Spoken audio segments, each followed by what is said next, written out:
Live, and we're in the Mary Pat room over at Barnstable County, and this is the Assembly of Delegates regular meeting. It's 4 o'clock.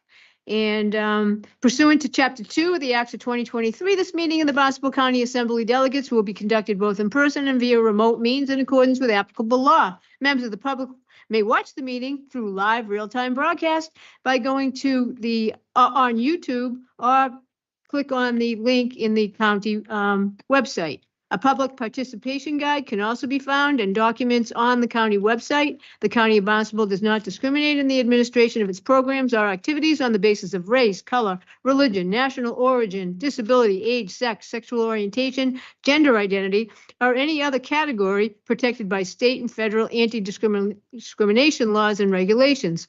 Reasonable accommodations for people with disabilities are available upon request. For more information or to file a complaint, please contact Justina Marzak at the county website. She can be found or call 508-375-6646. Members of the public may also attend the meeting through remote Microsoft Teams.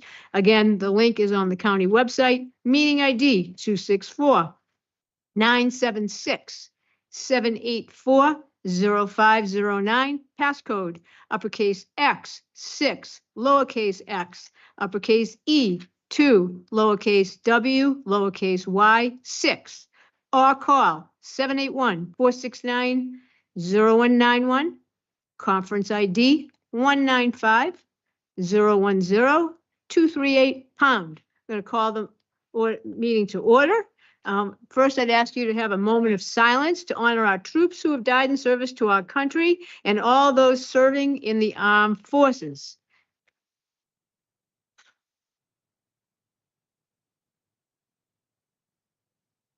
Okay, now those who would like to stand for the Pledge of Allegiance. I pledge allegiance to the flag of the United States of America and to the republic which it stands, one nation, under God, indivisible, with liberty, justice for all. And if Clerk Fletcher would call the roll. Yes, Madam Speaker. Delegate Frederickson. Yeah. Delegate Frizzell.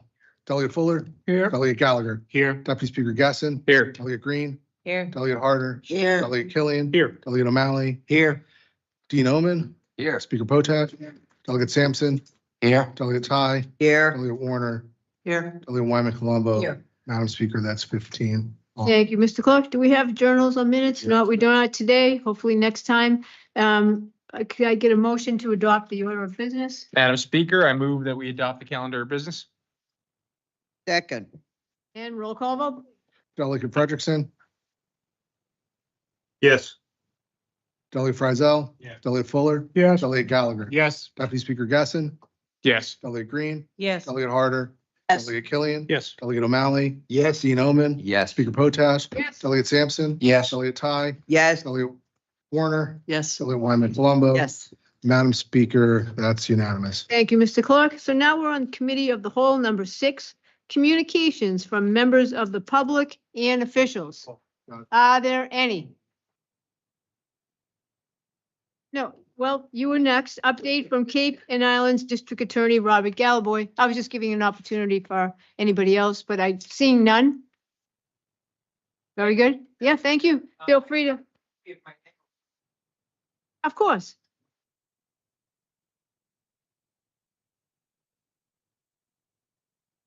And if you, I think the mic works at the seat. I know you're more of a stander, but yeah. Thank you for coming. Welcome.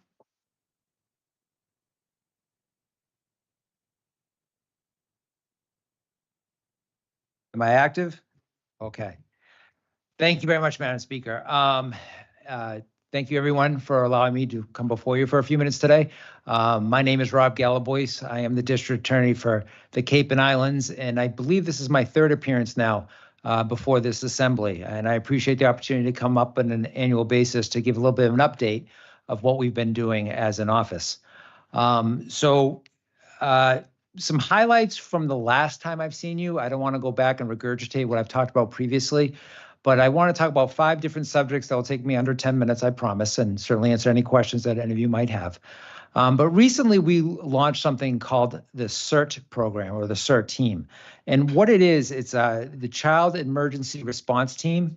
It's a collaborative effort between law enforcement partners, of course, and the Department of Children and Family Services, Children's Cove, and our office. So whenever we have instances when our most vulnerable victims, our children, are subject to a physical or sexual assault, in real time, all of the team members are notified, so we can properly and thoroughly investigate the potential criminal act that has been committed, as well as provide services as quickly as possible that may be needed by our most vulnerable victims. This is something we launched just about a month ago now. It is led by Courtney Scalise, who is the chief of our Child Protection Unit. She's pretty much full-time in Superior Court. And since we launched the program, we have conducted 2 trainings here in Barnstable. Each training had more than 60 attendees from those disciplines, law enforcement, DCF, and Children's Cove. So we feel we're off to a really good start. Unfortunately, but it is a reality. We've already had several cases in the month's time, and the program seems to be off running very well so far. So we're pretty excited about this. I also wanted to talk about human trafficking. You might remember last year, and again, I won't regurgitate too much, but last year I came before you and I talked about how we were successful in getting just about $100,000 grant. It was the first time in the history of this office that we received grant funds in regard to human trafficking. And what we did with that money is we set up a total of 4 trainings. 2 here in the Cape, 1 on Martha's Vineyard, and 1 on Nantucket. And we invited, again, of course, our law enforcement personnel, but also as well folks in the hospitality industry and the transportation industry to do 2 things. 1, provide training opportunities for the law enforcement piece, but also promote social awareness to the issue of human trafficking within the hospitality trade and the transportation trade. So having that experience behind us, we felt that we presented with credibility when we applied for the next year for another $100,000. And our pitch was that we wanted to conduct a statewide conference. We were successful in our application efforts to get another $100,000, and they gave us this opportunity to try to launch a statewide conference, which we literally just held last Thursday and Friday. We had 38 speakers from across the country, literally coast to coast, and Florida, California, come to Hyannis over a period of 2 days to give presentations. We had nearly 200 attendees on each of those days. So we felt it was a really successful conference. Like last year, we had law enforcement, hospitality, transportation, but this year we also had some folks from secondary education as well. So we even got the attention of the U.S. Attorney's Office. Not only did she send 5 members of her human trafficking unit down here to give a presentation, she herself came down to give some remarks. So it's good to see that just in 2 short years, human trafficking really wasn't on the radar screen, admittedly, while I was running for this position. And then when I got into office, a few weeks into office, it kind of popped up on the radar screen. So just in 2 short years, we've done a tremendous amount of work, I would offer, in the area of human trafficking. I do want to speak a little bit about fentanyl. Some of you might remember, and I presented this last year, and I believe the year before, when I took office in January 2023, I instituted a new policy. Anytime someone is charged with trafficking in fentanyl, those are your business dealers, if you will. Those are the ones that are pushing the poison for profit. Whenever they get charged and brought before the court for arraignment, there's a very powerful tool that we can utilize. It's commonly referred to as a dangerousness statute. And the law allows, when someone is charged with this trafficking level offense, that we can try to hold them without bail. So having been in private practice for about 2 decades before arriving in this chair, I've represented a lot of folks in the narcotics business, and I can let you know at those particular levels, they all prepared for the rainy day. They had their bank accounts, if you will, set up for the time that they got busted, that they could have, post the bail money. This way, there is no bail. You are held without bail. And the reason why we started doing this was because it's going on all across the Commonwealth. I saw it as I practiced in other counties across the state. And we started doing it here literally on my very first day on the job. We got buy-in from the judges. They were allowing our motions to hold these people without bail. Why am I talking about this? So in 2023, we got some data from Kelly researchers who monitors the area of substance use disorder. And they provided the number that in 2023, the numbers of non-fatals were down 10% and fatals were down 7%. Now, I can't say I can draw a direct correlation between our new policy and those numbers, but maybe you can draw a reasonable inference that it seems to be working. Now we got the 2024 numbers. Non-fatals are down 25% from 2023, and fatals are down 35% from 2023. So again, I would just simply offer that seems to be encouraging that this policy that we maintain to this day, literally to this day, we're holding these traffickers and fentanyl without bail. I also wanted to highlight something that we released publicly 2-3 weeks ago now. Last summer, it came to my attention that Cape Cod Healthcare had a pot of funds that they needed to use to invest in the local community. Many of you are probably aware that they recently have done quite the expansion, and I think they're opening their brand new building, 4-story building, next week, I believe. And part of the approval process for their permits for that building is they had to invest a certain sum of funds in the local community with various stakeholders. That was a requirement imposed upon them by DPH. So this came to our attention, and we house a program called CIMS, Critical Incident Management Systems. What that is whenever a law enforcement officer encounters an overdose experience, they're supposed to enter that information into a particular database called CIMS. And how it's supposed to run is once that the information is provided in real time, that information is put out. I'll give you a brief example. I'm not picking on any villages or towns, but hypothetically, if you had an individual from the town of Hanover that came down to the village of High Hanneston and had an overdose experience. Upon that overdose experience and law enforcement being involved, the information is put into the CIMS database. It would immediately be available for the resources back in Hanover should that person have been getting resources back in the Hanover area. So it was launched in 2019, I believe. Chief Frederickson, you might remember this. I think Yarmouth might have been part of the pilot. It was Barnstable, Yarmouth, and I think Dennis. The program was launched. Unfortunately, of course, literally the next year you get COVID.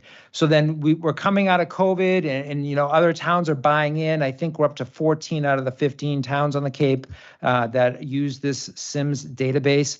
But like any agencies, we're all kind of drawn down on our resources. So we saw this as an opportunity to try to secure some funding to bolster, to rejuvenate, if you will, this CIMS program. So we put our application in for some funds, and then we started taking meetings and then redrafting the application and the proposal and taking more meetings with Cape Cod Healthcare and the Department of Public Health. After about 9 months, we were successful in our efforts. Over the course of 4 years, we're going to be awarded $1 million. And what we're doing with that money is we're going to be hiring a full-time employee. We're going to be entering contracts with other stakeholder providers that are going to be able to help us. And the full-time employee is basically going to be working with our police departments across the Cape. We are also looking to expand it on Martha's Vineyard. I have 6 police departments over there, as well as Nantucket, just to make sure that data is being entered in a timely fashion. And like I said, we're going to partner with certain agencies across the Cape and hopefully on the islands as well to provide the services. What's also kind of interesting is we see real opportunity here to expand what CIMS can do. We might be able to pull in interpretation services. There might be a way to work in housing. There may be a way to work in wellness type issues. So over the next few years, we're really excited about the potentials that we're going to be able to pursue with this new grant funds, and a shout out please to Cape Cod Healthcare Foundation. Coming up on my 5th of 5 topics that I promised and keeping it under 10 minutes, has to do with elder fraud. So each month, the detectives across the Cape have a monthly meeting. It's presently and has been for a while hosted by the Harwich Police Department. And I try to go to as many meetings as I can. And it's really quite a sight to see. You see detectives from across the Cape literally table like this or situation like this, go around the room. And for a long time, not a long time, but in the beginning part of my career, they were often discussing things such as B&E into cars, breaking and entering into seasonal homes or on unoccupied homes, and trying to figure out how to solve these types of cases. Then it was last spring, April and May somewhere, where I began to take note of something. Literally going around the table, every single department, elder fraud, elder fraud, elder fraud, elder fraud, elder fraud. So I listened to that for a few months, and then I said, okay, we're now into the fall of 2024. I said, I need data, because to try to help you guys with this, rampant fraud, I need some data so I can present it to our Cape delegation and try to say, we need some real help here. So the departments complied. They gave me 2023 numbers and year to date at the time, 2024. I happen to know the Barnstable numbers off the top of my head. So that time period, 2023 and year to date, I think was October 1, 2024. Barnstable had 397 calls for elder fraud. Of that, they were able to generate reports in 257 of those cases. Again, keep in mind the lack of resources. Of the 257 cases, they brought charges in 13, or about 5%. And that, bespeaks just how rampant the fraud is and how much more resources we need to address this issue. So we've put together a package for our Cape delegation that they signed off on. Now we wait for the powers that be up in Beacon Hill to see if they'll buy into it. The total package number, I think, was approximately $580,000 to bolster our budget. What we were going to do with the funds is we were going to hire a couple forensic examiners. The thought is, CPAs towards the tail end of their career, they were in private practice. Hopefully they made some nice money during the course of their private practice. Now they want to give back and engage in some public service. We want to hire a couple more prosecutors, of course, to prosecute the cases. And of course, we're going to have a lot of victims. So we were looking to get a couple of victim witness assistants.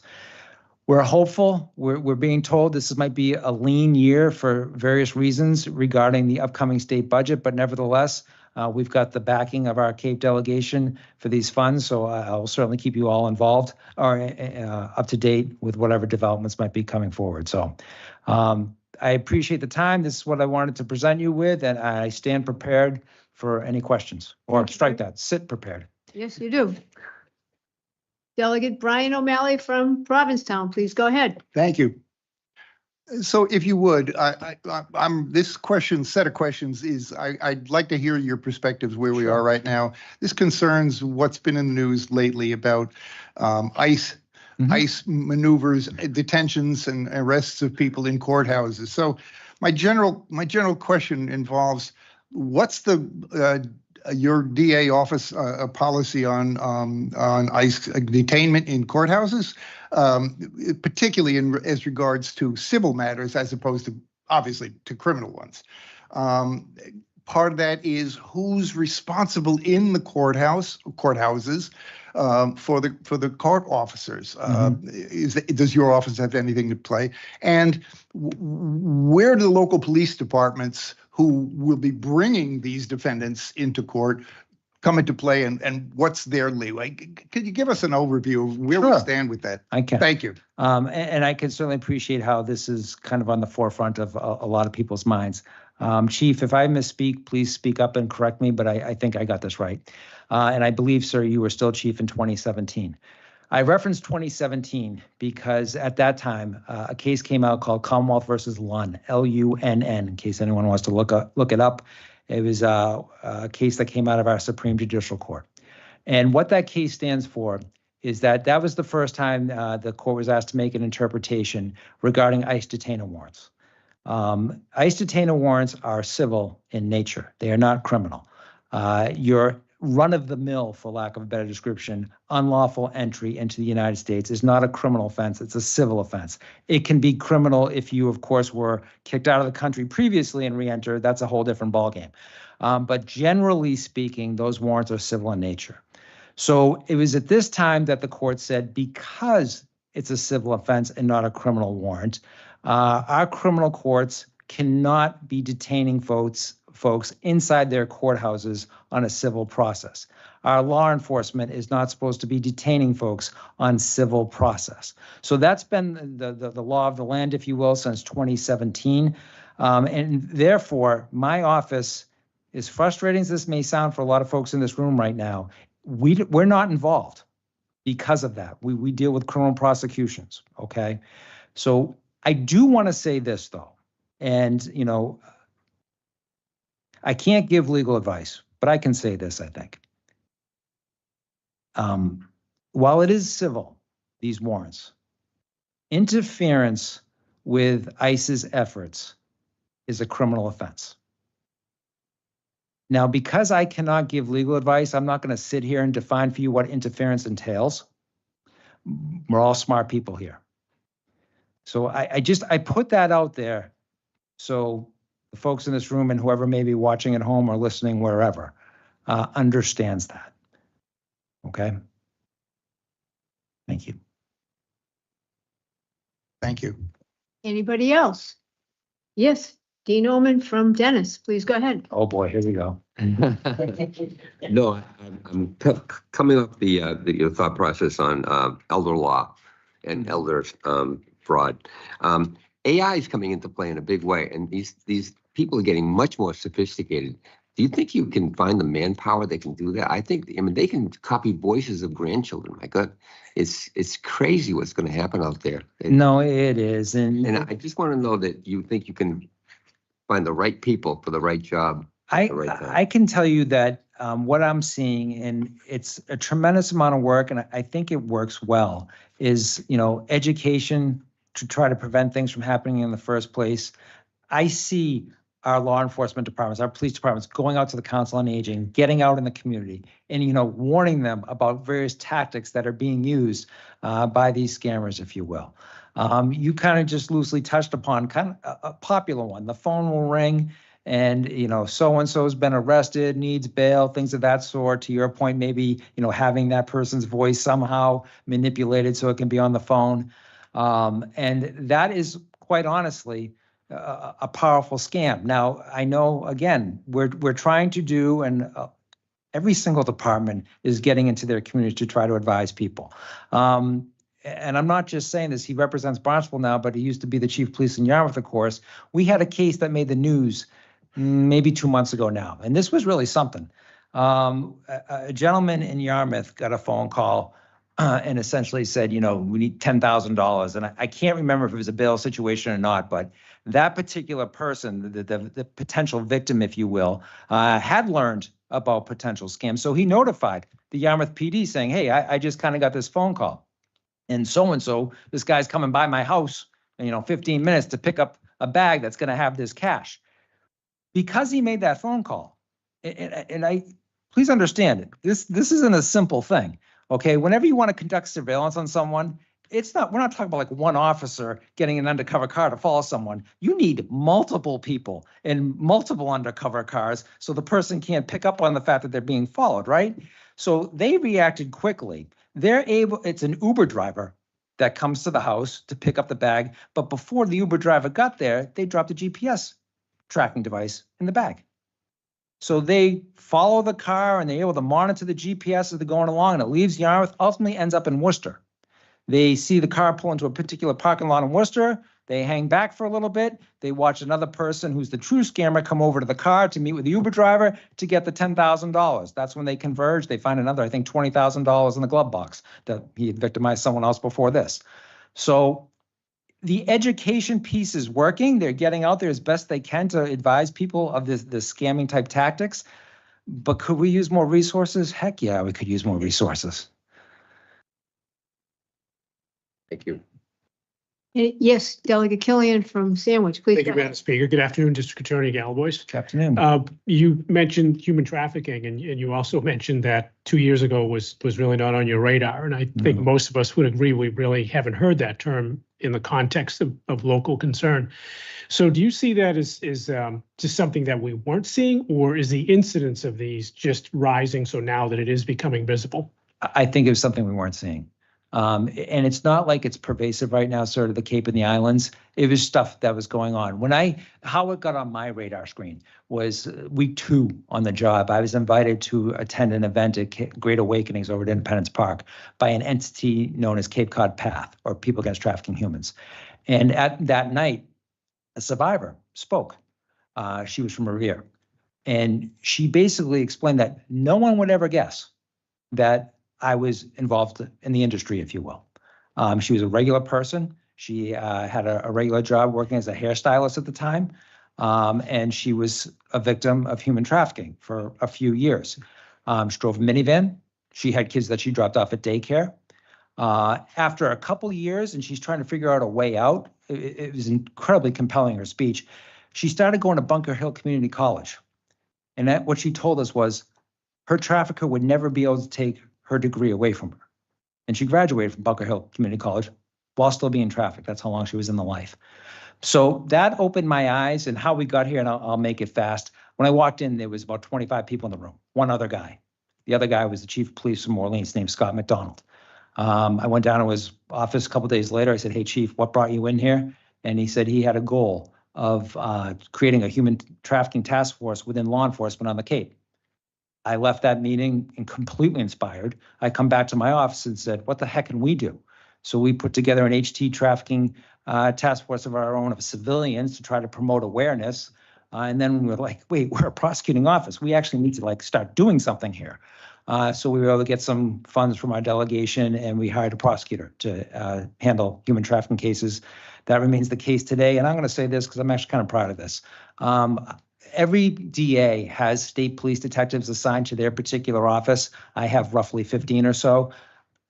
About 18 months or so ago now, I was able to get a specific detective within my state police specifically for HT investigations. And to date, I believe I'm the only DA's office that has a state trooper at that level. All the DA's offices have a prosecutor specifically for HT cases, but I think I'm the only one with a state police detective within my unit. And just one quick follow-up. So are you finding that most of these instances are local?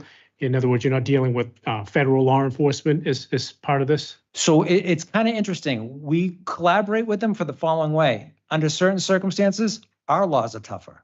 Under other circumstances, the feds' laws are tougher. So we try to hit people, quite honestly, as hard as we can possibly hit them. I do have to acknowledge that when we first launched this, we did focus on the sex industry trade. There is, of course, the labor piece to this, and we, have a pretty heavy tourism-based economy around here. We have now started to pivot to start doing some investigations on labor trafficking issues as well. And it probably wouldn't surprise most of you that a lot of that will probably be in the Outer Cape. You might start hearing some news about what's going on down there. Thank you. Thank you. Yes, Delegate Harder from Harwich, please go ahead. Thank you, Madam Speaker. So you talk about these summits you've been having with law enforcement and the hospitality industry. Have you at all worked with them about, you read everything you read from a woman's point of view has this sort of list of keys. If you're on a bad date, if you're very scared, if somebody's accosting you in the parking lot, there's various clues you can give to the bartender. And if the bartender knows the clues, you order a Shirley Temple, they're going to call the police. It's things like that. Right. And a lot of times they just post them in the ladies' rooms. Right. Have you worked with the hospitality industry at all on things like that? Yes, specifically, we created, and shame on me for not remembering at the moment, we created a hotline number. And what we did was we put that hotline number into a QR code. We put that QR code in a magnet, and we went around to the various restaurant chains, Cape Cod Community College. I must give a shout out to Cape Cod Regional Transit Authority, in particular, rest his soul, Tom Caher. You will find our magnet on the back of every single transportation van that goes across the Cape. You will find it in the transportation center. So that's how we've gone about it to try to get information there. When you scan this QR code, a website pops up. The hotline number is there too, of course. And it provides a wealth of information for both if you want to like go down the investigation path, but also too, we're also trying to reach potential survivors and get them out of that life. The data to date, I believe, takes 6 attempts for them to try to exit that life. So we figured the more we flood the area with these QR codes, the more of an opportunity we have to reach people and try to pull them out. Okay, but sorry, may I finish up? Follow up, Yes, please. not just with trafficking, but with, attempted rape or things like that happen to women and men in restaurants. Are you working on something like that educationally? We know our restaurants are pretty good at trying to provide, as you like a lot of restaurants will have a particular drink you can order. And so we're aware of that. That's what I can really offer there. Anybody else? Seeing none. Well, thank you very much for coming. It's always a pleasure to see you. Thank you very much. Come anytime, please. Thank you very much. Enjoy the rest of your meeting, everyone. Yeah, Thank you. Thank you. Thank you. Thank you. Okay. We're still on number 6C, public hearing on proposed ordinance 2025-03, fiscal year 2026 operating budget.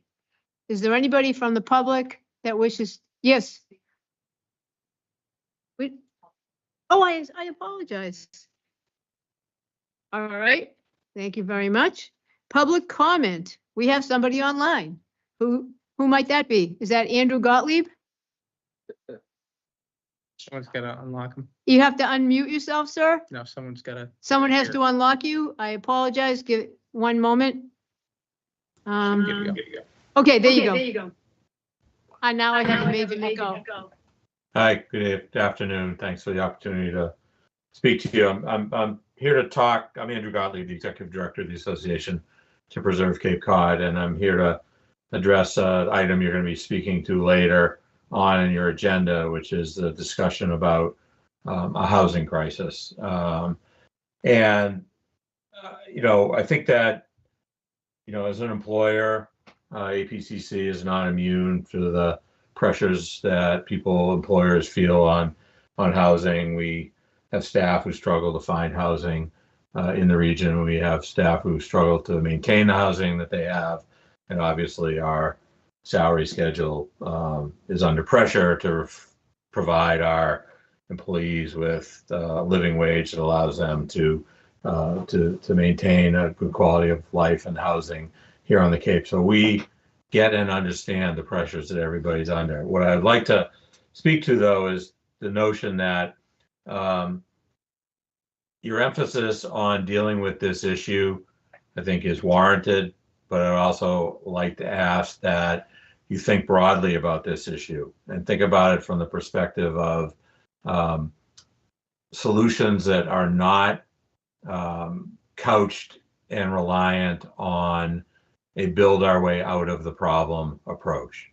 I think that, we have less of a housing unit shortage on the Cape than we do a problem with too many of those units not being available to the year-round population that looks for ownership opportunity and looks for rental opportunity. The market that we live in has been distorted by investment and rental focus, short-term rental focus, that has moved an enormous amount of the housing stock that would have otherwise been available for the workforce from that market and has driven prices up. From our perspective as an organization, a strategy that seeks to add more units to the inventory will feed and exacerbate the existing problems that already exist. That a better and more productive strategy would be to empower somebody at the county level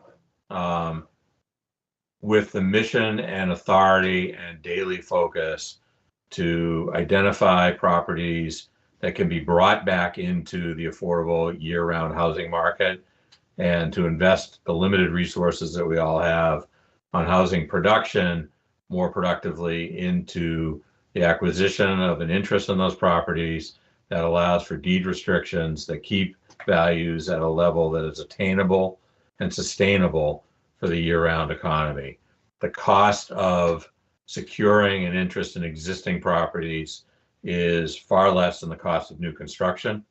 Our money will go farther, and by utilizing and optimizing development that already exists here, we won't be further fragmenting our landscape. We won't be sacrificing additional green spaces that the development patterns that we've used to develop the stock that we currently have fragmented our landscape, given us real traffic problems, poor water quality, and have increased the cost of housing beyond anyone's realistic imagination 20 years ago. So having Barnstable County involved in this is an enormous positive, but I would encourage the Assembly to think broadly about the right way to utilize the scarce public resources in a way that will make a real difference, solve the problem you're looking to solve without exacerbating a lot of the other problems that we're all collectively working hard to solve, that will get worse if we replicate and continue the development patterns that we've realized over the last several decades that have created the housing problem that we currently experience. So I thank you and hope that you will think about it in this way. And as an organization, we at APCC stand ready to work with you in framing out the contours of a more robust county participation in solving this problem. Thank you. Thank you very much. I still have that.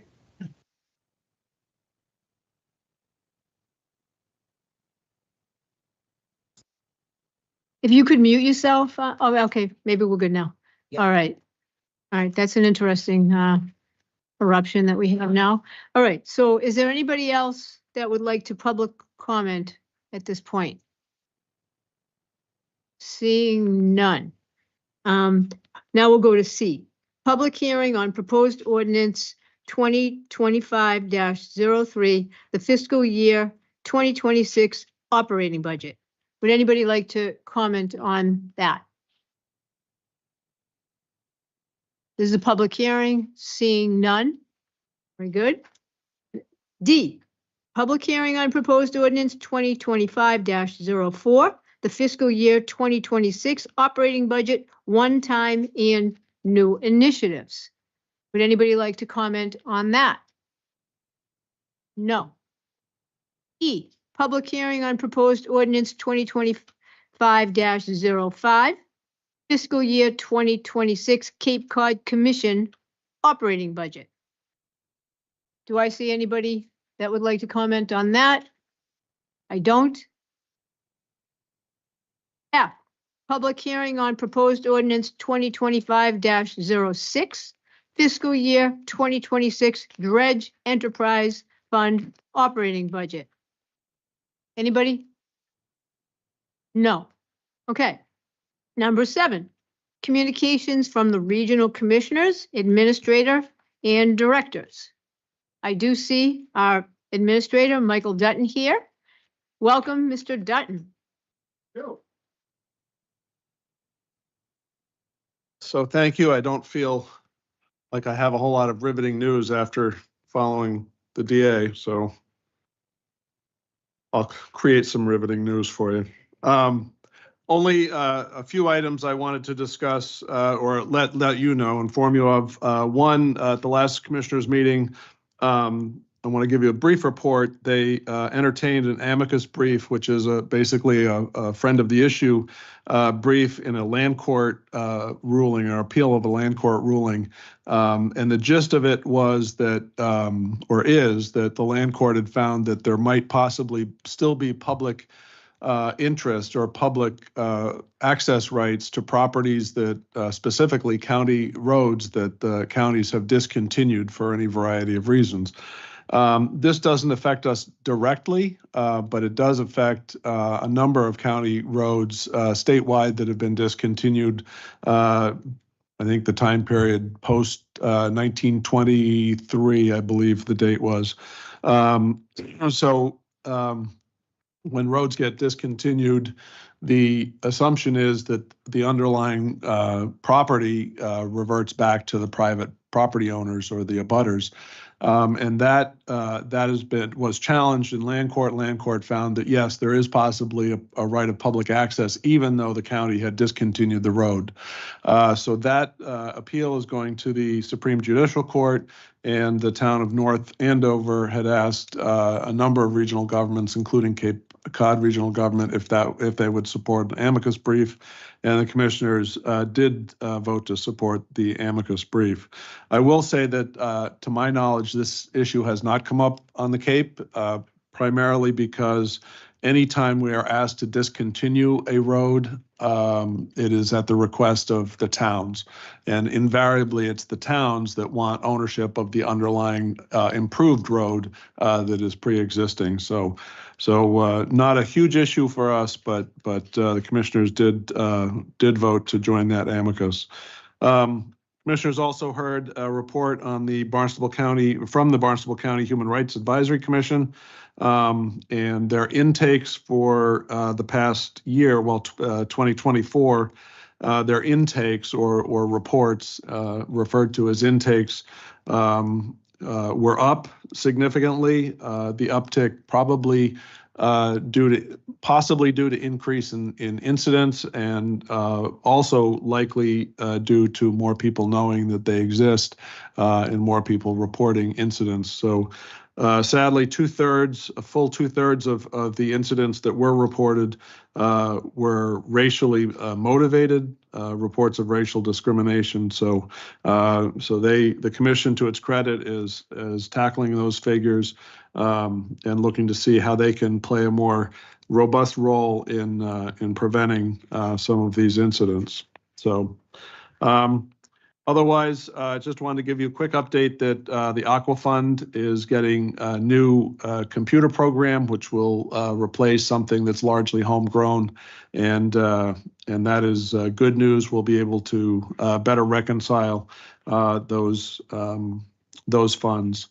And finally, we were notified through Congressman Keating's office and also through both of our senators' offices that the congressionally directed funding, formerly known as earmark season, was open. They had doubted that it was going to go anywhere. As you may know, the congressional action on the continuing budget resolution did away with all of the earmarks for this year. And unfortunately, the Cove was, specifically the Cove, was on the list to receive a substantial amount of funding. Regardless, the senators and the representatives did release their websites or their portals, and we did submit the same request that we did last year. Not even going to cross my fingers, because chances of earmarks actually surviving are pretty slim at this point. At least that's the view that we have. Finally, just to give you a little hint of what we're doing internally, which I like to do, just to give you an update on some of our progress on different fronts. We are scheduling our second, I won't call it second annual, but I'll call it our second Dredge Summit. For, I think it's May. It's a Thursday in May, and we are hoping to get robust participation from the permit granting authorities around dredge work. It's very important to us to continue to push those agencies to try to work together to streamline some of the permitting issues that we've found really stymie the dredge. And I won't belabor those. You've heard plenty from the dredge director on that. In any case, we're looking for a pretty robust turnout, and I'm optimistic that we'll see that. Just wanted to report it's ongoing, but the former fire training site, as you know, has for years been dealing with PFAS contamination. I was in a meeting today and really pleased with the coordination and the cooperation between our consultants, Paul Rosala, who is spearheading that effort on our behalf, certainly with the consultants, the town of Barnstable Barnstable Water, really the whole range, the airport, town of Yarmouth. And it's really been a really, as far as I'm concerned, an ideal, taking certainly the unideal situation and dealing with it in the ideal way. We're collaborating, we're sharing information, we're making sure that any information that the county generates through all of the testing that's being done there is shared with the wide group. And as sort of a testament to this approach, we actually have participation from DEP on a regular basis, on a monthly basis, which is fantastic. So that is some good news. Finally, just an update on our what's now a daily review of our federal grant funding. We don't, as of today, have any reports of loss of any federal grant funding. We do track that very carefully. Our department directors are extremely attentive to that for obvious reasons. So as soon as we hear anything, as soon as we do hear of anything along those lines, obviously you'll be in the loop on that. But as of today, no direct loss of funding. But happy to answer any questions. Thank you. Thank you for coming. Yes, Delegate Frizzell from Brewster, please go ahead. Thank you.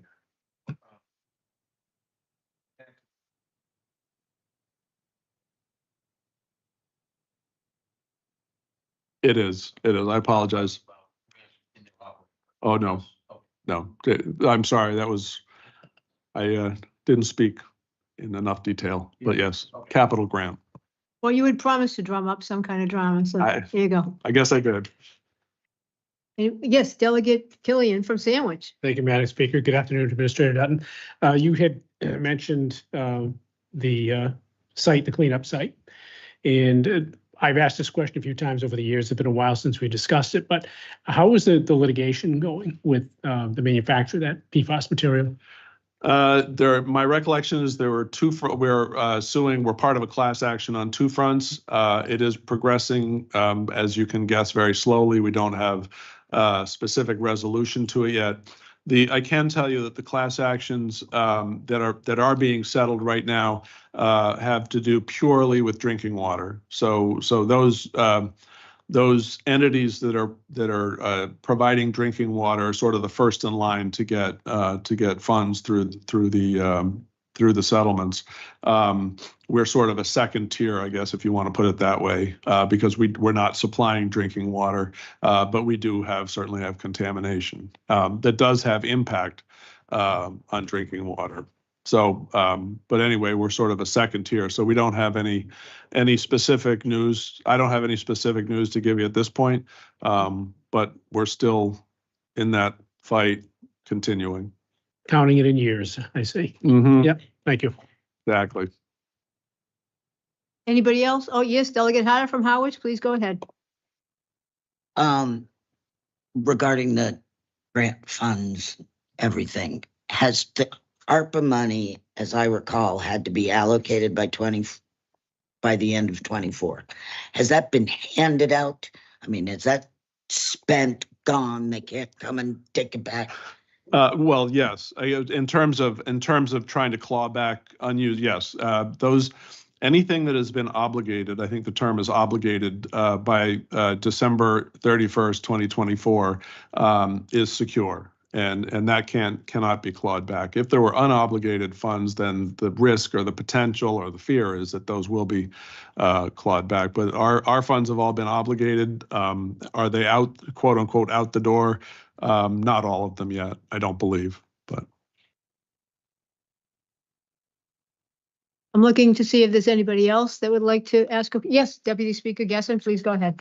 Sure. And sorry if this wasn't something you came prepared to speak on, but I'm looking at an email sitting in front of us. Looks like it came from you regarding a part-time position request in the budget for a 19-hour position for an HR assistant. I was wondering if you might be able to speak on that before the assembly convenes, and you won't be able to speak on it. Well, thank you, Delegate Gessen. To make it clear, I never come prepared to speak about anything, so. I will, yeah, no, I will address this just very briefly for the benefit of the delegates, because it sort of comes to you last minute, and I do apologize for that. In our in our analysis of the work that goes on within the administrator's office and the greater administrator's office, we really have looked at HR. We have one full-time person that is responsible for over 400 employees or retirees, and that is that's a dangerous position to be in. From my point of view, and I've often said this, and I think I've said this here before, what part of my job is risk mitigation, and risk that could include risk of storms, risk of flooding, but it also includes risk of legal liability. And the focus of most government liabilities really comes from HR and how we deal with HR and how we successfully implement the programs through HR. So looking at what one person has been able to do is incredible. I will say I'm very impressed with what Justina has been able to do in building a robust program. But it's clear that she needs some additional help. So we are recommending not an impact to the budget overall, but we're recommending that we transfer some funds to support a part-time, non-benefited employee within that HR office. So that, I hope that sort of explains a little bit what we're looking to do. No, thank you very much for that. That's something that we'll have to probably have another finance committee meeting on, and we'll give it due diligence. Thank you for asking that question. And you have that in your packets too, not to talk about today necessarily, but just so you know that. Very good. Anybody else have any questions for the administrator? Seeing none. Well, thank you very much. Thank you. And, thank you for all you do. Thank you very much. All right. Now we're going to have a report from Dean Omen, the Finance Committee Chair. I believe that's next on the list. And then we'll have one from the Harwich delegate on her committee meeting. Okay, Dean Omen, take it away. Thank you, Madam Speaker. Yeah, this is going to be very brief. We've gone through a long and exhausting and important process. The Finance Committee had remote meetings on April 7th, April 9th, and April 14th. The committee voted to recommend all the remaining proposed budgets and ratified its report containing recommendations on the fiscal year 2026 proposed budgets of the full assembly. We will have a meeting to adjust that, and Ella, welcome, when the Finance Committee meets to talk about that, the job that Administrator Dutton just talked about. We'll have one more meeting, but there's no effect on the budget. It's going to be budget neutral. So, but we'll get that going. Thanks. Very good. Thank you very much. Delegate Harder, can you just state the name of your committee so I don't mess that up, and tell us about what happened last Monday? I can indeed. So the Standing Committee on Economic Affairs met Monday for the first time, and we had a great meeting. First, we got a presentation from Christy Senatori at the Cape Cod Commission, and she discussed the ending of the regional housing strategy that they had done, which was the suggestions, the recommendations, what could be done. And she specifically concentrated on what solutions the commission came up with that the county could help with. So that was very informative. And then we had Joe Pacheco from Health and Human Services, who went over the shared regional housing services program, which we got to change the name of. And so he went over that and what it exactly is done. It was a 2-year project that they funded under ARPA. And he went over how that worked, what it did for the towns. And the pilot program is due to end this year, but 12 out of the 15 towns have already signed on to have it continue. They really like it. So we got information on that. And then we had a discussion on Deputy Speaker Gesson had presented the resolution, and we went over that, and Administrator Dutton added an amendment that he would like to see. And so it was a good meeting, and we have the resolution for you to go over today, and that was the meeting. All right, very good. Thank you. So now I'm going to give a little bit of a report. So we've been together, this assembly, for 3.5 months now. And, over 30%, I believe, of our assembly is new in terms of voting capacity. We have 3 new delegates. And I know you probably didn't realize what you signed up for, because it has been sort of a whirlwind. This is our 25th meeting altogether so far. So it's a lot. And thanks to everybody, we've accomplished a lot. And I'm going to just go over what you've all helped made happen. You should all be proud of yourselves. So again, we've had 25 meetings. Thanks, our clerk has gone above and beyond to make that all happen. And I'm going to give you the best news first, that we are advertising for a part-time person. We're authorized. I've met with Human Resources, and that is all in the works. So we are going to have a part-time person after much ado. We also have a new office for the assembly, which is much larger. We have Munis access now, which is going to make, especially the next budget, probably a little bit smoother. I know this budget was anything but smooth in a way, but when you think about the result of it, it turned out pretty well. So we have a new office, we have Munis access. We completed the obligatory training. That's another reason why we've had so much work. We have placed county equipment on the budget, and that should be something that we see this summer.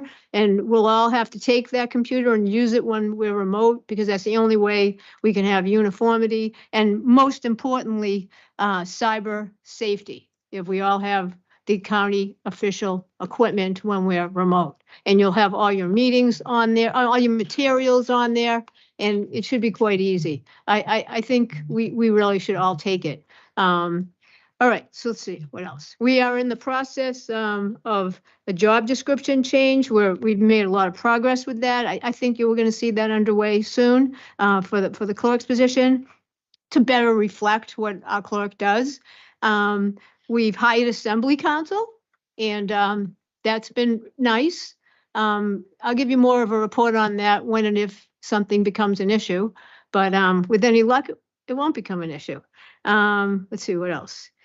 So I'll keep you informed about the hiring of our assistant clerk as time goes on, hopefully in May. We don't meet again until May 7th, so we're gonna not see each other for about 3 weeks, but I hope to have some information by then. And I think most importantly, so you've seen this issue of the housing crisis come up today, and that's due to, the yeoman's work of the deputy speaker and the committee and the administrator, Cape Cod Commission. And you don't have to be in leadership to make something happen. If any of you ever want to, tackle an issue and see what the county could do about it, that you should either file an ordinance, a resolution, make a call to any of us to put something on the agenda, send an email. So again, you don't have to be in leadership to make something happen. I just wanted to be very clear about that.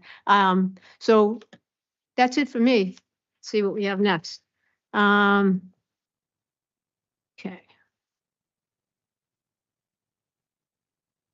All right, now the assembly convenes. No, I knew I was going to miss something. Report on the, wait a minute, what am I? Discussion item. Oh, discussion, that's very important. Discussion on the standing committee and the finance report. Why don't we just put that out there for a discussion, maybe move to discuss it, or how should we do that? Just discuss it. Who would like to discuss the report? Anybody? 13 pages long.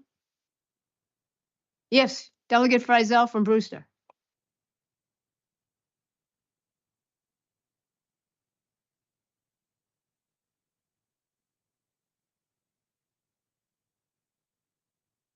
The lights are on, but no one's home there.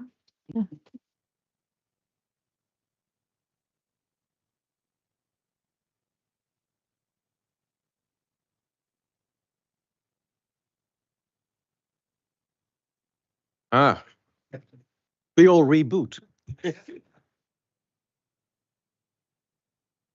So I don't know if this is a time or May 7th is a time, but there's, we're going to adopt it on May 7th. There's a lot of material in this report. I don't know that delegates have had a chance to go over that material. But comments I wanted to make was an observation, some observations from the reviewing the budget for the first time being a new delegate here. I think that the budget that we've reported on in terms of revenues is a reasonable budget meeting the expenses, but it's not without risk. I think that our risks are external risks of the revenues trailing off because of the possibilities of a recession, an economic downturn. And I say that not to cause alarm, but if you read the economists who are in investment advisors, they're saying an investment is a lot more likely now if the trade wars and tariffs continue. That will have an impact on sales and sale prices and therefore excise taxes as we go into FY26. So while we are being reasonably optimistic about the amount of revenue we'll get from the excise tax, it does have some potential for failing to meet those expectations. And therefore the budget would be out of balance and would rely upon our reserves, which we right now have a robust amount of reserves, but that's a potential storm that could hit us down the road. The second area is what we all know is the cutback on grants. We all know the significant portion of our budget that is supported by grants. The committee has taken a harder look at grants, and we are not done, in my book, at all at looking at grants. We have additional information that we need to seek from the administration about the grants. What I have found by getting a little more involved in grants is they're not all one size. There's not one flavor of grants. There's many flavors of grants. Some grants are for a set position and that's it. The grant provides everything, salary, wages, fringe benefits. There's a lot of grants that are not of that kind. Some of the grants are supplements to our compensation for a county employee. Those grants differ in terms of the impact, potential impact on the budget. They come with the county changes in compensation levels. We regrade people, we add merit, we add steps, and a lot of that is not covered by the grant.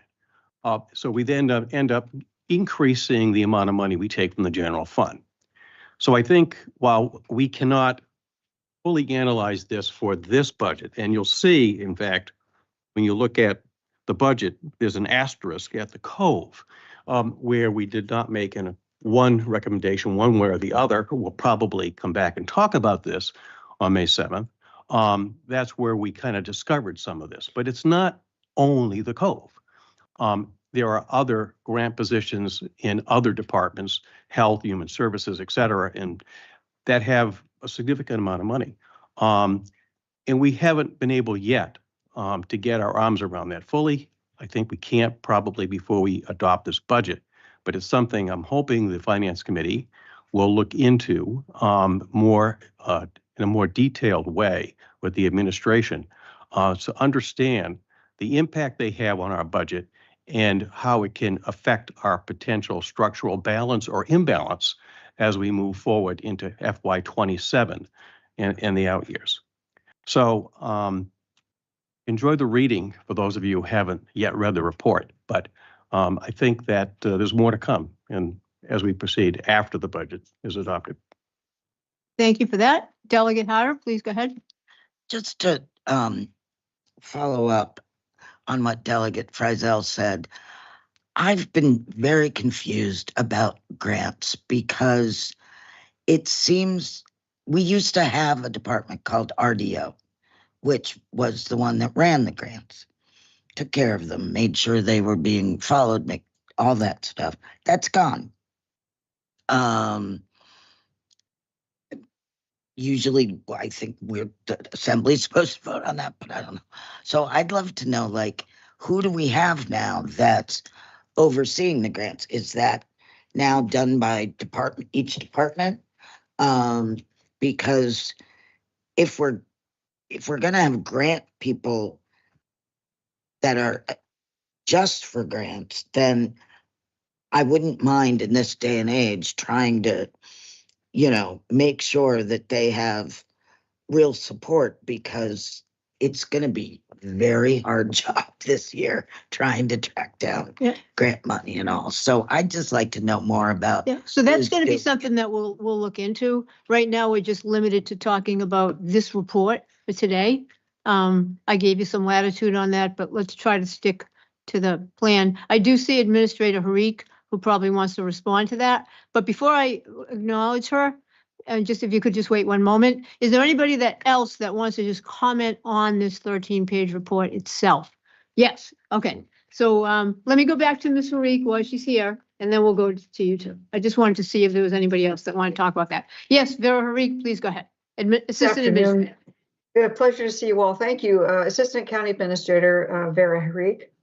To Delegate Harder's question, thank you for asking the question. The RDO staff have simply been renamed to grant fiscal officers, and all 4 of them now reside under Carol's direction in the finance department. They have no way gone away and remain at the service of the departments, and in fact, so are each sort of detailed to different departments to support them in their grant-related activities. Thank you. And yes, thank you for that clarification. So Brian O'Malley from Provincetown. Delegate O'Malley, please go ahead. In follow-up to Delegate Frizel's slightly humorous but germane suggestion that we enjoy reading this 13-page report, I simply want to say, although it may not make great reading, it is an unbelievably clear track record of the process this year, which has been very detailed. It's a bit dry, but it is there. You read through it and you understand how we got to where we are going to be at this point, and for our next meeting. So I strong commendation to our clerk for the amount of work that's gone on into preparing this report, and it's something that never existed before. Thank you. Dean Omen. Thank you, Madam Speaker. Actually, Delegate O'Malley said exactly what I wanted to say about how thorough this report is. We lived it, so we can read it again too. But it's very thorough. It's very detailed too as well. So I want everybody to read it, and we've got till May 7th to make any changes in any thought process. I wanted to debate a point with Delegate Frizel. This tariff thing, if it does cause lower prices in sales, that's not necessarily a bad thing. It's more sales at less price might be better than no sales at a high price. So I'm not sure. I'm always looking at the glass as half full. So I'm hoping that that any changes will add to our fragile revenue stream. Thank you. Thank you. And if it's dry, it's because you had the committee meetings and you were dry. So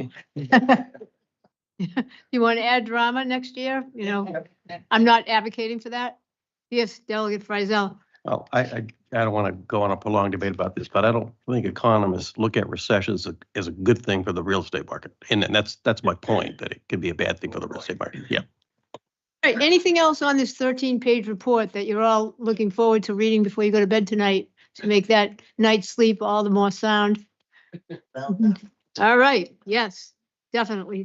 Now the assembly will convene, and the first order of the day number 9 is discussion of the Barnstable County Regional Government Code of Conduct. I think this will be short because we did not really put this on for a vote necessarily, but yes, Delegate Deputy Speaker. I think we discussed this last week, and I think there was some good discussion about the fact that it does make sense for the assembly to have a code of conduct. And there were some good ideas in the commissioners' code of conduct that they adopted for themselves. But one thing that came to me was the realization that what we were looking at as a document was neither a resolution nor an ordinance that came from the commissioners. And if there was something for us to vote on, that's how it should have come.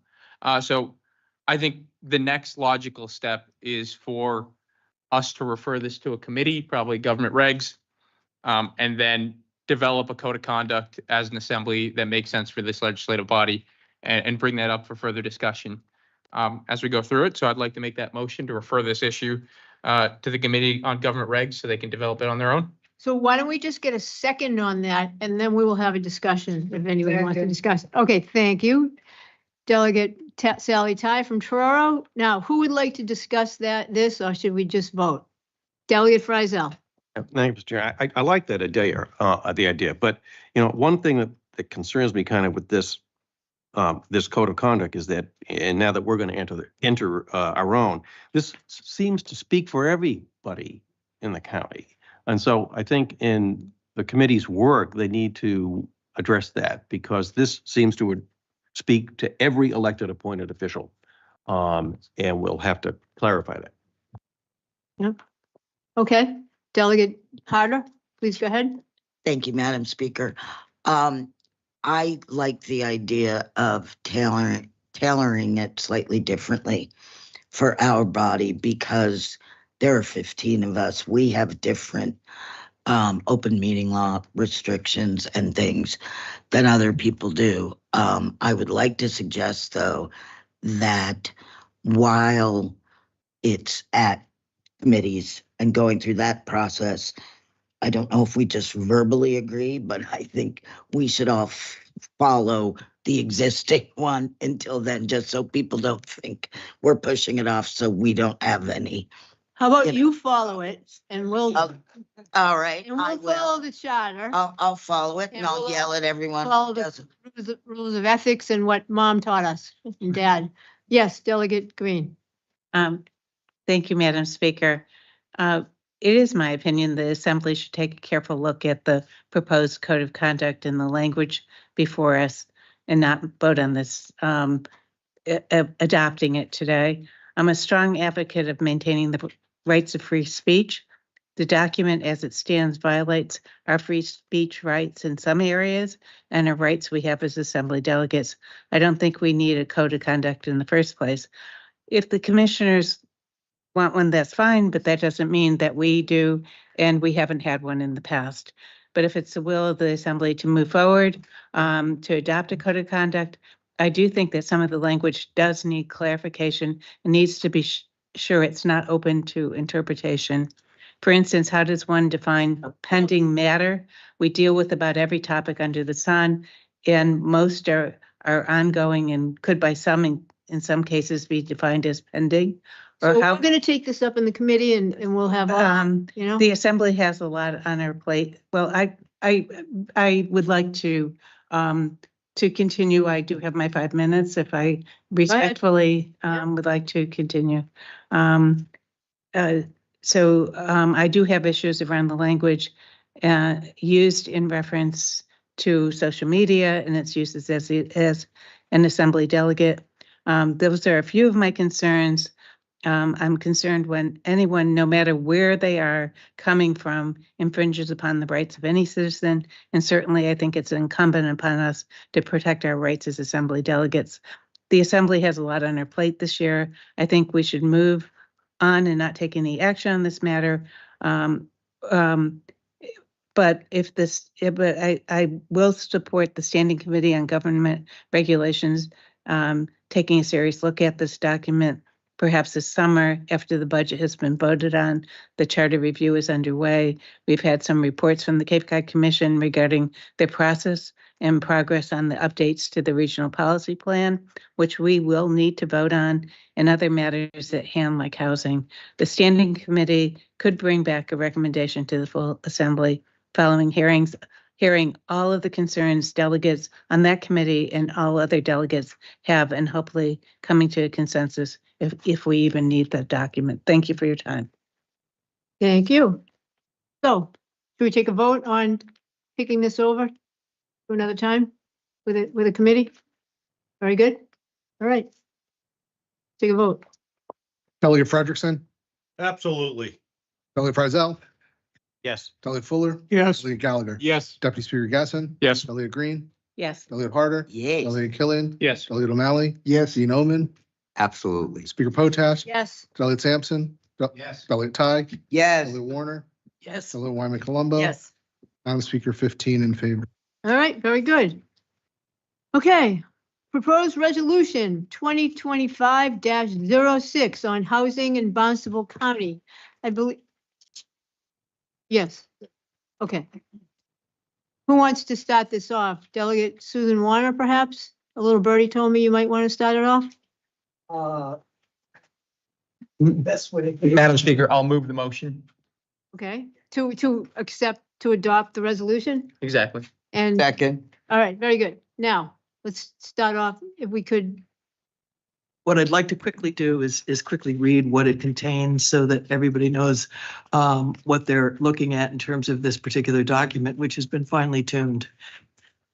It's whereas the median price of single-family homes on Cape Cod has surged by 62% in 4 years, from $449,000 in 2019 to $730,000 in 2023. Whereas a working family must earn 245% of the area median income in order to afford a medium-priced new home. Whereas Cape Cod's economy relies on a strong middle class of public sector healthcare, skilled and service workers to sustain its year-round communities. Whereas with 86% of Cape Cod's land already developed and our communities grappling with the nitrogen remediation, it will require innovative regional solutions to address housing without compromising our region's fragile ecosystem. Whereas the Barnstable County Home Rule Charter grants the Cape Cod regional government all of the powers it is possible for a county and or regional government to have, to hold and to exercise under the Constitution and laws of the Commonwealth, including the authority to establish programs and to perform any service, activity, or undertaking to meet problems which cross municipal boundaries. Now, therefore, be it hereby resolved that the Cape Cod Regional Government declares there to be a housing crisis on Cape Cod, requests the Cape Cod Regional Government Administrator convene a housing working group comprised of housing, environmental, and municipal stakeholders from across Barnstable County to develop actionable recommendations on how the county can best address housing challenges using the powers and tools provided under the Home Rule Charter. Empowers the standing committees on economic affairs and other committees as the Speaker of the Assembly may see fit to hold hearings and propose ordinance based on the recommendations of the Housing Working Group, submitted by Deputy Speaker Daniel Gessen, Harwich Delegate Elizabeth Harder, Mashpee Delegate Wyman Colombo, Brewster Delegate Carl Frizell, Dean John Oman, and Provincetown Delegate O'Malley, Truro Delegate Sally Ty, and Yarmouth Delegate Susan Warner, April 16th, 2025. Thank you very much. And before I get to Delegate Hyder, if anybody's cell phone, I hear it dinging a lot, and just want to ask you to shut it down, whoever's phone is dinging or whoever's device is dinging in any way. Okay, so Delegate Hyder, please go ahead. Thank you, Madam Speaker. I move to amend this resolution. I need a second first, or do First, I you have read? to tell us what you want to do. I move to amend this resolution to add, at the request of the administrator, number 4, supports the Cape Cod Regional Government Administrator's efforts to develop an intermunicipal agreement for the continuation of the shared regional housing office services sponsored by Barnstable County Regional Government. Okay, you want to second that? Sorry. Okay, very good. We have a second, and now let's just discuss it, and then we'll go through the dreaded, how do we do this? Vote. So, who wants to go first? And yes, please, Deputy Speaker. Thank you, Madam Speaker, and thank you, colleagues of the Assembly. Just to kick us off, I want to talk a little bit about what defines Cape Cod. To my mind, the defining factor of Cape Cod, it's not about being luxurious, and it's not about being super exclusive. That's not what makes Cape Cod the place that we love. It's defined by the people who live here and the life that they make possible for all of us. It's defined by the Thanksgiving football games between Barnstable and Falmouth, by the volunteers who are going to wake up early on an August morning and set up the finish line at the Falmouth Road Race, by the Nauset High School teachers who day in and day out challenge their students to dream, and by the Woods Hole oceanographic scientists that live those dreams and study the depths of the ocean every single day. Cape Cod is defined by the firefighters who are to this day picking up extra dispatch shifts because there's just no one else left to hire in our communities. To us all, Cape Cod and the place we love, it's summer baseball, it's shellfishers at first light, and it's students working summer jobs and making memories that they're going to remember for a lifetime. That there is the character of Cape Cod. And yet this place that we call home, this place that so many of us were either lucky enough to be born into or to have found and fallen in love with, is slipping through our fingers. We've spent decades building a fortress that does everything in its power to protect property values, and in doing so, we've locked out the same people that we sought to create our communities with. The result is a community that's being quietly but relentlessly hollowed out. As Delegate Warner mentioned in the resolution, a family today is going to have to earn 245%. That's 2.5 times the area median income just to afford the median home. That's not just unsustainable, that is a crisis. And we in this room who represent every corner of this beautiful peninsula, have the power to do something about it. Not only the power, but the responsibility to do something about it. The folks that elected us, our constituents, they didn't elect us so that we could stand by and guard the status quo while the people that they love are getting moved out of their communities. They elected us to do something about these issues. And that same Barnstable County Home Rule Charter that we hear about all the time, that Barnstable County Home Rule Charter that's the only one of its kind in the state, it does give us the tools that we need to lead. It gives us the tools to confront problems that no single town can solve on its own. And housing is precisely that kind of problem. We're not going to be able to bury our heads in the sand. We're not going to be able to treat this like it's someone else's responsibility, because it is our responsibility. And the truth is, if we don't do anything about this, Cape Cod's going to become a postcard. Beautiful for sure, but also absolutely hollow and two-dimensional. Cape Cod's going to become a place where the help drives in over the bridge and the heart's long moved off to the other side. A place where neighbors have lost neighbors, and a place where my generation just isn't going to be able to fathom starting a family. That's not a future that I can stand for, and I don't think that's a future any of us here can stand for. Without a doubt, this resolution, it's not going to solve the crisis overnight, but it is going to do one thing that people in power often have struggled to do, and one thing we have avoided for far too long, and that's to tell the truth and admit that we have a problem, admit that it's a problem that's a result of policies that have been permeated at the municipal, regional, and state level for too long, name the crisis for what it is, declare without any ambiguity that it exists, and begin to finally work towards some real solutions. So I urge you today, support this resolution, take this first step, stand with the teachers, stand with the scientists, with the working people, the elders on fixed incomes, the young families, and all the people who make Cape Cod the place it is, who are counting on us to show some leadership when it matters most. Let's act with clarity, with courage over the next couple months, and most of all, with some urgency. Because if we don't, we're not just going to lose housing, but what makes the character of Cape Cod itself. Thank you very much. Thank you. Who wants to go next after that? Delegate Frizzell, you would be brave enough. Well, I'm not going to try to repeat the eloquence of the deputy speaker. I think he's said it all that needs to be said about this, and especially for speaking for his generation, which is very important. I just want to add that I did attend the meeting, and I'm supporting this because I think we need to do something.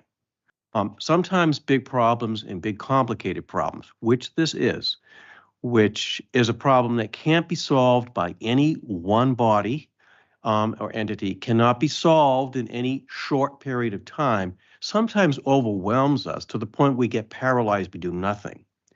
That's the wrong answer. The right answer is to try to do something, even if the something isn't, the magic bullet that's going to all of a sudden cure this whole problem. Nobody's got that. So I'm encouraged that it will take a step. We take one step at a time. We take that step and we succeed in that step. And that kind of approach and strategy, I think, can build on itself beyond the one step. But if we try to take too much at one time and we don't do anything, that's a failure. So we're better off taking a small step and succeed in that small step and then move on from there. One of the questions I asked at that meeting was how does this overlap, or how does this integrate with the regional plan from the commission? What we don't want is another study. We don't want to duplicate the work of the commission. And I'm confident this working group is not going to do that. That it's going to take action, and it's not going to sit down and say, okay, we agree with the recommendations. All right, we don't need another study. People in the county won't be happy if that's all we do with this. So to be successful, it has to take some action in a short term, at least a first step action, and move on from there. So for those reasons, I'm encouraged, and I will support this. Thank you, Delegate Frizzell. Delegate Sally Ty from Truro, and then we're going to go to Delegate O'Malley from Provincetown. Thank you. My fellow delegates, thank you for your excellent review of this. And I'm totally in support because I'm looking for some action. Thank you. Delegate O'Malley from Provincetown. To briefly paraphrase Delegate Frizzell, there's nothing we do that will solve this problem. And almost anything we do that helps it is a step in the right direction. To the notion of the Cape Cod Commission's work, I think what they have provided, what the excellent work of the commission has done, is to provide, in a sense, a map, a tool, a set of tools that are available. What needs to happen is to connect those tools to the people out there in our communities who are making the decisions, how to implement them, make them known, turn those into housing, turn those into places for people. So I commend this effort. Thank you. Thank you. Delegate Wyman Colombo from Mashpee. Thank you, Madam Speaker. I also support this resolution. I think it's very, very important to think about not building our way out of this. I think it's important to look at the environmental concerns we have and not replicate the problem that brought us here to begin with. I think APCC would be a good partner in this work, looking at deed restrictions, looking at ensuring that we're not exacerbating the problem so we end up with housing that's still unaffordable and a worse environment. So I think the attention to the environment here and the attention to looking at novel ways to address this problem is why I'm supporting this. Thank you. Thank you. Delegate Killian, please go ahead from Sandwich. Madam Speaker, and I echo some of the sentiments of the delegate from Mashpee and also the comments from Mr. Gottlieb. I agree. This is more than about digging holes in the ground and pouring foundations. And I think one of the elements that seems to be missing, although it's glossed over, is its affordability. And it's expensive to live on Cape Cod, whether you own a home now or trying to acquire one, it's expensive. And I think any part of our discussion is going to have to include that. And perhaps if we wanted to amend some of the language to include that, because it isn't specifically a housing crisis. That's just sort of a symptom of the larger problem. And I think we have to look at it in terms of as a possibility of creating the economic development we need to bring the more high paying jobs here so people can afford what the high cost. And it goes beyond, as I said, simply acquiring a house. We have a lot of seniors on fixed incomes that are looking at rising taxes, rising insurance rates. They're being forced out of their homes. So it is a large problem. And of course, we all want to try and solve it. But I think we do have to take a very holistic look. And I think what the Cape Cod Commission did, they certainly brought out some guidelines for the housing aspect of it. But I think there are so much more pieces that we can look at. Delegate Frederickson from Barnstable, please go ahead. Good evening, everybody. Speaker Gessen, Deputy Speaker Gessen, I can see your compassion and your heart is into this. So I applaud you for what you're doing. My first look at this is I think it needs more work. I cannot support it as written, but I think it's too bureaucratic the way it's written. It's going to be committees reporting to committees and public interest groups and stakeholders and towns. The towns are doing a ton of stuff right now. I would like to hear from them what they need. Matter of fact, last night there was just a meeting over West Barnstable on their comprehensive plans, which most towns are already working on, which includes all of the subject we're talking about. I'd like to find a way to accommodate what you're trying to do, because I agree that housing is a big problem on Cape Cod. There is a shortage of housing, and exactly which type of housing, I'm not an expert in it. The study that not the commission did, but the consultants did, I'm not sure if that has been forwarded to our towns yet. I mean, that should be a first step. I don't know if they've had it all. Maybe they did. I'm not certain, but I think that's a first step. That's actionable if it hasn't happened already. I am not sure what we can do. We're financially in not a good position. I would like to see some emphasis put on going after that $4 billion, using our reps and senators to lobby for it. I think we're missing the boat on that somehow. It's out there that could help. But the one piece I love, and I think I mentioned it before, is that shared regional service position. I wish that was a standalone amendment and vote on that right now, because that is an important thing that our communities want.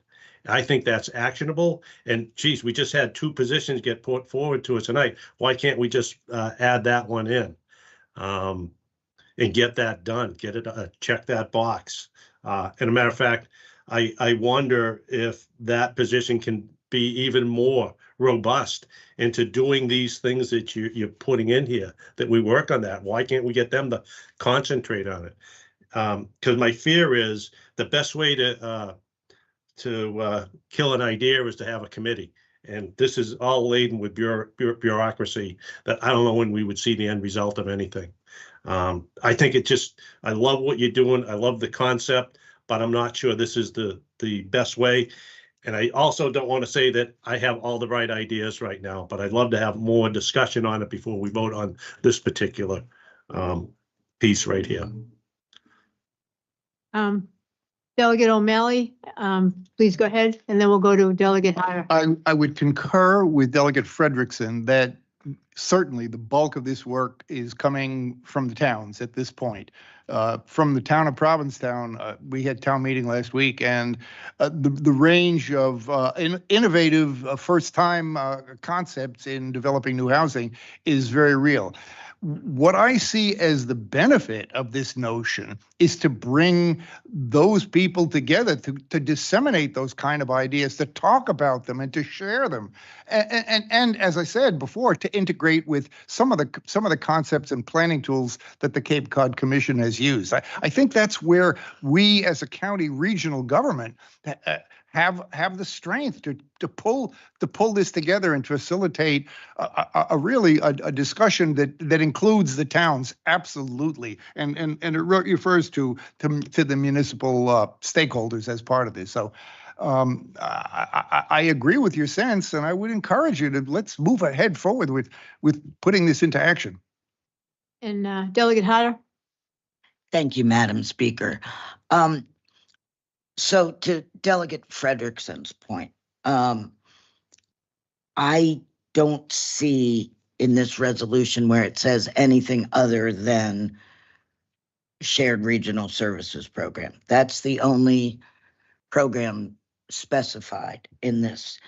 And to me, but it's to me because I helped write it. So it seems that the working group refers to a very small group to work on how to keep the shared regional shared services program going. And that's it. So if we want to clarify that that's what the working group is for, because I don't think any of us behind this resolution expect that working group that we're talking about with the administrator. I don't think anyone expects that to go more than 2 meetings. It's really to help bring people together to figure out how to keep that program going, because that's the one that we know works. And then once we get that running, we're getting money from the towns, we're getting input from the towns, then we can start working on other things. But to me, this resolution just says anything the county can do about housing, we should think about. In the meantime, let's at least start with this program. Using it as a vehicle. Is that what you're saying? Right. Okay, using it as a vehicle. Yeah, Delegate Wyman Colombo. Thank you, Madam Speaker. I think I'm thinking along the same line as the delegate from Harwich. Is the actionable step here, the immediate actionable step is supporting the Cape Cod regional governments. And now I agree it should have another name, Shared Regional Housing Office Services. That's, we have 12 towns that have bought into that. I know Mashpee is not on the list currently because we have a brand new town planner, but we are planning to be on that list. So that'll be 13 towns. So that's a real actionable step. That's something we can do right now. While we're doing that, to Delegate Harder's point, we can start looking at these big picture ideas. And we can do that with the towns who are included on the Shared Regional Housing Office Services. So I see this as a comprehensive package that has an immediate action point with some other long-term goals. And again, for that reason, I support it. If I may, I know with regard to the Cape Cod Regional Housing Plan, I don't know if Christie Sanatori has been to every select board. I know they've been to Mashpee's select board. I assume they're going to each town throughout the Cape to explain what that plan is and to make sure that town municipal officials understand it. So I think that is definitely in the works. Yep, and thank you. Director Senatori was in Chatham the other day. This, just to clarify for Delegate Frederickson, this has already gone out to the towns in writing, and now the towns are getting presentations on it. And the towns have elected to pay. 12 towns have already elected to pay for the services. So of course we don't have money for this right now, but this will be a vehicle to explore what else may the towns be interested in paying for. They may be interested in paying for other regional services. You know, little bits of money can go a long way if it's regionalized, and that's the whole reason why we're here. So I think you should just consider that this is a vehicle for conversations about what the towns would like to see. and what can we do, even if it's just a small step. I have more to say, but I want to make sure everybody else gets to talk. Yes, Delegate Frederickson. Sorry, Delegate Frizel. Too many yes. We kind of look alike. I get. Yeah. Well, thank you, Madam Speaker. I just met today, in fact, with the town manager and assistant town manager in Brewster, and we discussed this among other topics of regional interest. But we spent a fair amount of time on this, and this is the one thing they pointed to, where one among several, not the only thing, but they really liked this shared service. They are paying; they're part of the 12. They find it a really good deal, and they think it's very helpful. It is something we can do right now. When I asked at the meeting the other day, I asked the administrator, do we have the capacity right now to do this in-house? He said, no, we do not. I don't want to bring it in-house right now, was his answer. He wants to use the contractual method, and he wants to have towns pay. He wants to take this one step at a time. Maybe later will be a time to bring it in-house. But the administrator himself said, not right now in-house. This is the way the administrator wants to approach this. So I think we're supporting the administrator, and we're on the same page, which is really nice to see. And it makes for a greater chance of success, frankly. Yeah, definitely. I agree. And I just want to say, send out a bravo to Administrator Dutton for attending the meeting, for participating in the resolution himself. He hasn't even, really gotten his commissioner's sign off on this. This is an initiative that he's taking with the assembly to collaborate and again, contributing to the resolution and to explore what deliverables might be. Also, bravo to Cape Cod Commission Director Christy Senatori, who she's the one that used the term crisis. So I don't want that to get attributed to anybody else but her in this arena here, because I think it's important to know that the Cape Cod Commission is not one to get dramatic about things, but she called it and she's one of the most professional people I've ever met in my entire life. She called it a crisis at the meeting the other day, and when she says crisis, I listen, because crisis means we're at a pivotal time. And it means something bad might happen if we don't do something. That's what I looked up the word crisis, because I know that's like the buzzword for today at our meeting. And so crisis is scary. And Christy Senatori said, be scared. I'm going to be scared. Also, bravo to the committee that had the meeting the other day. You took a chance with that because this is a hot button topic. You had your very first meeting, I think, ever since I've been on the assembly. The first meeting that committee has had. Oh, they had an ARPA committee meeting? Oh, 11.3. all right. Well, that was a while ago. And it wasn't with Elizabeth Harder as chair. So we took a chance, and it was amazing. It was one of the best committee meetings I've seen. And so again, Director Senatori attended, Administrator Dutton attended, the Commissioner Forrest attended. You might have noticed because he didn't speak at this one, which is also interesting.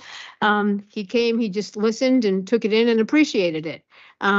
So the resolution, we used that committee as a vehicle for this resolution. And again, I just wanted to, last but not least, whose cell phone is that? Please. All right. Sorry, I digress. So this is what my kids had to put up with. So last but not least at all, to our Deputy Speaker, a big thank you. We're a new leadership team here, and he has run around, like on a crusade about this. He put such hard work in. He's brought back his military skills, and he has rallied the troops here on Cape Cod, and everybody is hearkening to his compassion and his, knowledge base. And so he's used diplomacy. He's already gathered enough people to say that we really do have a collaborative effect on this. And it's really nice to see. It's a new day for the Assembly. And so I support it, obviously. Who else wants to talk? Yes, Delegate Green, and then we'll go back to Delegate Harder. Thank you, Madam Speaker. I have to say, I agree with what everybody said to some degree or another. and I have to say, this definitely is a crisis in Wellfleet. We all know that our towns are unique, and it just, any actionable steps that the county can take to help our towns and in our different unique silos would be extremely important. So I wholeheartedly support going forward. Thank you. Yeah, thank you very much. I promise to go back to Delegate Harder. Is there anybody else that wants to be on deck for this? Nope. Okay, Delegate Harder. Thank you, Madam Speaker. Yeah, Lillian put it well. Delegate Green from. Sorry, Delegate Green from Wellfleet put it well, what I wanted to say. I don't want anyone thinking that A, we're going to mandate anything. B, that it's going to be Sandwich has to do what Barnstable has to do, what Provincetown does. That's not what this is about. This is about helping towns where they find a lack. If you look at what the Shared Regional Services Program does, it helps the towns. It gives them the information that they don't have the time or resources to get on their own.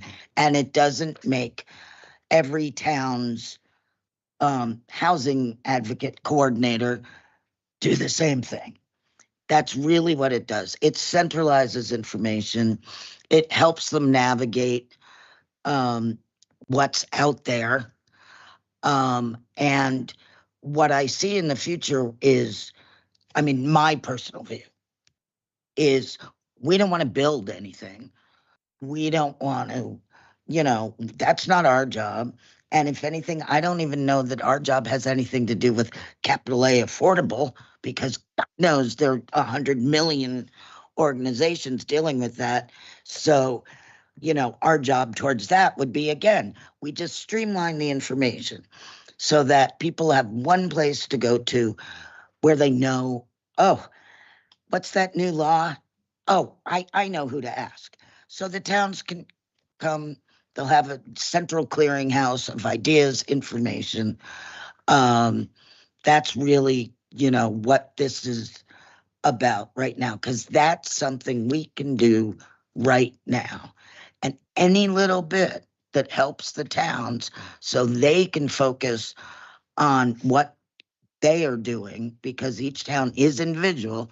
So if we can take care of the things that are not individual, the laws and the things, then I think that's what helps the towns, and that's what the county's role is regionally. Thank you very much. Deputy Speaker, you want to end this discussion?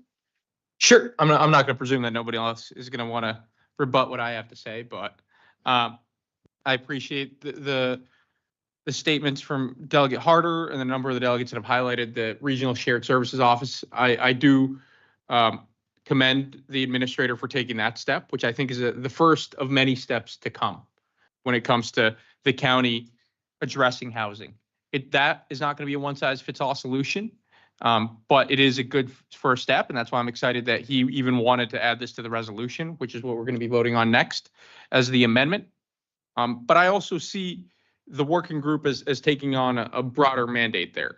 The working group, as it says in the resolution, will provide recommendations on how the county can best address housing challenges using the powers and tools provided under the Home Rule Charter, including the regional shared services and intermunicipal agreements. But also, as I said to Delegate Friesel in the committee meeting on Monday, I see this working group as taking the good work of the Cape Cod Commission and taking the good work of a lot of the folks in our municipalities that have been working on housing for a long time, and seeing how those strategies apply to the structure of the county and the way the county operates to this day. And that's a job that I think is best done by the administrator, who works day in and day out within the county structure, knows how it works, rather than us telling him what to do as part-time policymakers here. And then I look forward to municipal leaders being a part of that discussion, to nonprofit leaders and environmental leaders being a part of that discussion, so we can see what strategies make sense in the short term, in the medium term, and in the long term, because This issue isn't going anywhere and this crisis isn't going anywhere, but we need to do our job of taking it one step at a time and seeing what we can facilitate to try to alleviate it. Thank you very much. And thank you. Delegate Frederickson, please go ahead. Yeah, just for the record, I cannot support this as written. I would love to be able to work on a little bit better to get something that is a little more palatable, that will kind of accomplish what you want to accomplish. But I just don't like the way it's written up. And I wish we could just separate the shared services thing right now and get that done with. But I just can't support it as written. It needs a little bit more work. It's like a lot of things. The Constitution was written over many, many versions. And this was a good shot. You put it, and it's the way I like to work. You throw something out there, you start working on it, start putting sandpaper on it, and you get it right. So I'd love to see it get a little more fine-tuned before I can support it. Anybody else? Yes, you may ask a question, Delegate Harder. Thank you, Madam Speaker. To Delegate Frederickson, what would you like to see it say, and what would you like to have it not say? I mean, you say you can't support it as written. What is it about it that you don't like? And what would you rather have it say? I'd rather see it have some type of ending to it, to take a couple of meetings. It's a little too broad right now. One thing, and this has not a lot to do with it, in some respects, is that we use the term power of the assembly in there a couple times or whatever it's worded. I don't like that. We're not using our power to do anything. We're working with people, that we don't want to be showing that we have this authority over communities. I don't like the way that's worded. I like to show that we're putting partnerships out there to work on a big problem. And what little we can do, I'd like to work on that.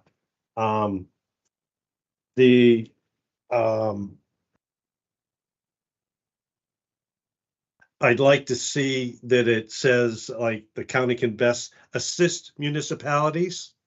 I like that word, where right now it says how we can best address. Might be semantics, but we're in the job of assisting our communities. We're not local government. We got to assist them, and that's what kind of the drive of what a county government should be doing. And I have a bunch of other notes, but it needs to get a little bit more work done. That's my opinion. So if that helps a little bit. Good information, and I just want to, I feel compelled to just tell you that the word powers, that's just enabling words from the county's charter that specifies that we're able to do these things. But when you get a chance to review the charter again, Delegate, you'll see that in no way are the towns ever obligated, nor have they ever shown the issue that they've felt obligated to adopt anything that we want to do. It just, that's important language to put in a document like this, because it just simply shows that we are able to do it. That's all. Okay, so Delegate, I'm sorry, Deputy Speaker, please. I move that we vote on Delegate Harder's amendment. Okay, we have a second on that? All right, roll call vote. Delegate Frederickson. That's to include the shared services position. That's correct. Yes. Delegate Frizzell. Yes. Delegate Fuller. Yes. Delegate Gallagher. Excuse me. Yes. Deputy Speaker Gasson. Yes. Delegate Green. Yes. Delegate Harder. Yes. Delegate Killian. Yes. Delegate O'Malley. Yes. Dean Omen. Yes. Speaker Potash. Yes. Delegate Sampson. Yes. Delegate Ty. Yes. Delegate Warner. Yes. Delegate Wyman Colombo. Yes. Madam Speaker, on the amendment, that's everyone. Okay, so now it's a document with that amendment, and now we're going to vote on the entire document as amended. Delegate Frederickson. No. Delegate Frizzell. Yes. Delegate Fuller. Yes. Delegate Gallagher. Yes. Delegate Gaston. Yes. That's Deputy Speaker Gaston. Delegate Green. Yes. Delegate Harder. Yes. Delegate Killian. Yes. Delegate O'Malley. Yes. Dean Omen. Yes. Speaker Potash. Yes. Delegate Sampson. Yes. Delegate Ty. Yes. Delegate Warner. Yes. Delegate Wyman Colombo. Yes. Madam Speaker, that is 14 delegates representing 78.64% of the county's population. So that passes. Thank you very much. See what's next on our bag of tricks there. New business, is there any? Yes, We do have a resolution that was put in on amending the manual of governance and procedures in various ways. And so we we'll do talk have about that in May. and we do have a government regs meeting coming up. So if someone would refer to that committee so that it could deal with it ahead of the May meeting, or we can have it in the May meeting or whenever you see fit to put it on the business calendar, but it is in front of everybody. And I will email it to. Take a Delegate motion from the deputy. So moved for said resolution to go to said committee. Roll call vote. Oh, wait. It's in front of you. It's on various changes to the manual of governance. So it's just for introduction tonight. I did give it to all of you. We're not going to hear it or talk about it. It's just a motion to refer it to government regs so the government regs can consider it. Okay, so let's,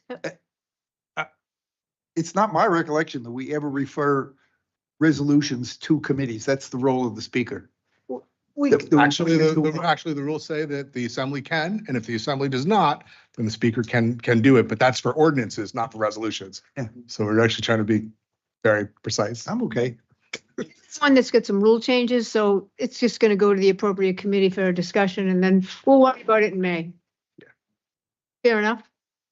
Let's take a vote, and if people don't want it to go, then vote no. Delegate Frederickson, Yes. Delegate Frizell. Yes. Delegate Fuller. Yes. Delegate Gallagher. Yes. Deputy Speaker Gasson. Yes. Delegate Green. Delegate Harder. Yeah. Delegate Killian. Yes. Delegate O'Malley. Yes. Dean Omen. Yeah. Speaker Potash. Yes. Delegate Sampson. Yes. Delegate Ty. Yes. Delegate Warner. Yes. Delegate Wyman Colombo. That's everyone, Madam All right, Speaker. thank you, and thank you, everyone. Let's see, any other new business? No other new business, very good. Any announcements? Anybody? No announcements, and how about adjournment? Madam Speaker, I move that we adjourn. Roll call vote. Delegate Frederickson. Yes. Delegate Frizell. Yes. Delegate Fuller. Yes. Delegate Gallagher. Yes. Deputy Speaker Gasson. Yes. Delegate Green. Yes. Delegate Harder. Yes. Delegate Killian. Yes. Delegate O'Malley. Yes. Dean Omen. Yeah. Speaker Potash. Yes. Delegate Sampson. Yes. Delegate Ty. Yes. Delegate Warner. Yes. Delegate Wyman Colombo. Yes. Madam Speaker, that's everyone. Thank you, good night, Cape Cod, and thank you very much, everyone, for all your time over this past 3.5 busy months. Thank you, everyone. Looking forward to it.